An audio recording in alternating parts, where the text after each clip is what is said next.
नमस्ते। आज के इस खास विश्लेषण में हम डिकोड करने वाले हैं इंटरनेट के एक बहुत ही अजीब और दिलचस्प ट्रेंड को, कॉकरोच जनता पार्टी का मीम कल्चर।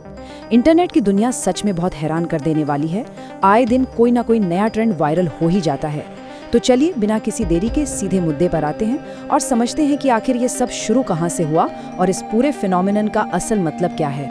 अब सबसे पहला और सबसे बड़ा सवाल जो किसी के भी दिमाग में आएगा, क्या ये कॉकरोच जनता पार्टी सच में कोई असली राजनीतिक पार्टी है? मतलब जब कोई नाम अचानक से हर जगह टाइमलाइन पर और रील्स में दिखने लगे तो कंफ्यूजन होना तो बनता है। क्या कोई नई पार्टी बनी है? इसका चुनाव चिन्ह क्या है? या फिर ये सिर्फ इंटरनेट का कोई बहुत बड़ा मजाक है? जब चीजें इतनी तेजी से वायरल होती हैं तो सच और मीम के बीच का फर्क समझना थोड़ा मुश्किल हो जाता है। तो चलिए इस रहस्य से पर्दा उठाते हैं। तो इसका बिल्कुल सीधा सा जवाब है नहीं। कॉकरोच जनता पार्टी भारत में कोई आधिकारिक या रजिस्टर्ड राजनीतिक पार्टी बिल्कुल भी नहीं है। ये पूरी तरह से एक सटायर है, यानी एक व्यंग्य। इंटरनेट पर मीम कल्चर के नाम पर अक्सर ऐसे व्यंग्यात्मक शब्दों का इस्तेमाल होता है और ये उसका एकदम क्लासिक उदाहरण है। इसका चुनाव या वोटिंग से कोई लेना देना नहीं है। ये सिर्फ और सिर्फ राजनीतिक तंज कसने के लिए गढ़ा गया एक शब्द है। आगे बढ़ते हैं हमारे पहले सेक्शन की तरफ, कॉकरोच शब्द का अर्थ। आखिर इंटरनेट ने इस मीम के लिए इसी खास कीड़े को ही क्यों चुना? इसके पीछे का लॉजिक काफी दिलचस्प है। देखिए, कॉकरोच की 3 खासियतें होती हैं। पहला, ये हर जगह मिल जाते हैं। दूसरा, इन्हें पूरी तरह से खत्म करना बहुत मुश्किल है। और तीसरा, ये हमेशा वापस लौट आते हैं। कुछ इंटरनेट यूजर्स ने इन्हीं 3 बातों को राजनीति से जोड़कर एक मेटाफर या रूपक की तरह इस्तेमाल किया है। उनका मानना है कि कुछ राजनीतिक स्थितियां या नेता बिल्कुल ऐसे ही होते हैं। वे हमेशा चर्चा में रहते हैं, लाख कोशिशों के बाद भी अपनी जगह बना ही लेते हैं और सबसे बड़ी बात, वे बार बार राजनीति में वापस आ जाते हैं। तो बेसिकली ये नेताओं के सर्वाइवल और उनकी बार बार होने वाली वापसी पर एक बहुत ही तीखा तंज है। चलिए अब दूसरे सेक्शन पर नजर डालते हैं, the viral social media trend. आखिर ये ट्रेंड फैल कहाँ रहा है? अगर हम ध्यान दें तो इसके 3 मुख्य ठिकाने हैं, इंस्टाग्राम रील्स, यूट्यूब शॉर्ट्स और ट्विटर। आज के डिजिटल युग में ये शॉर्ट फॉर्म कंटेंट किसी भी बात को आग की तरह फैलाने का काम करते हैं। लोग छोटे छोटे फनी वीडियो एडिट्स बना रहे हैं, पीछे सस्पेंस वाला अजीब सा म्यूजिक लगा रहे हैं और मीम टेम्पलेट्स का इस्तेमाल करके इस शब्द को ट्रेंड करवा रहे हैं। ट्विटर पर तो हैशटैग्स और ट्रोलिंग के जरिए राजनीतिक बहसों में इसका जमकर इस्तेमाल हो रहा है।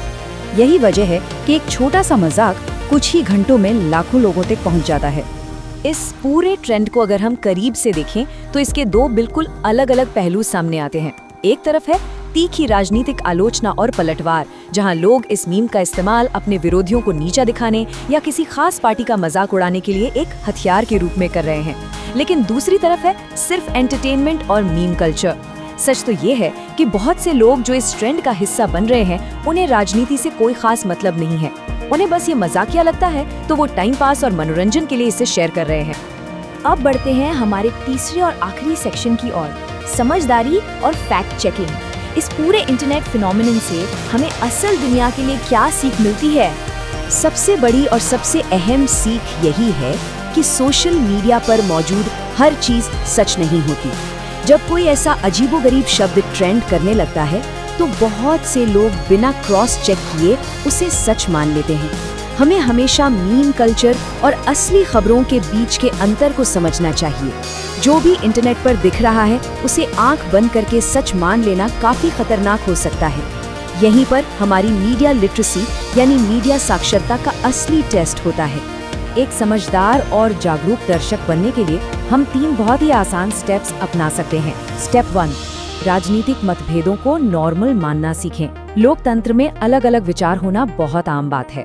स्टेप 2, किसी भी व्यक्ति या समूह के खिलाफ अपमानजनक भाषा का इस्तेमाल करने से बचें। मीम्स और मजाक तब तक ही अच्छे लगते हैं जब तक वो किसी की गरिमा को ठेस ना पहुंचाएं। और स्टेप 3, जो सबसे जरूरी है, वायरल जानकारी को हमेशा फैक्ट चेक करें।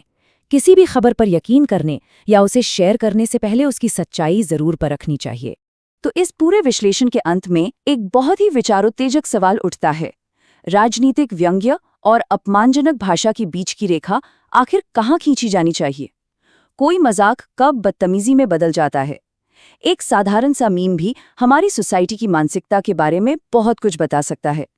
अगली बार जब भी कोई ऐसा ट्रेंड सामने आए तो उसे आगे बढ़ाने से पहले थोड़ा रुककर जरूर सोचना चाहिए। इस विश्लेषण में जुड़ने के लिए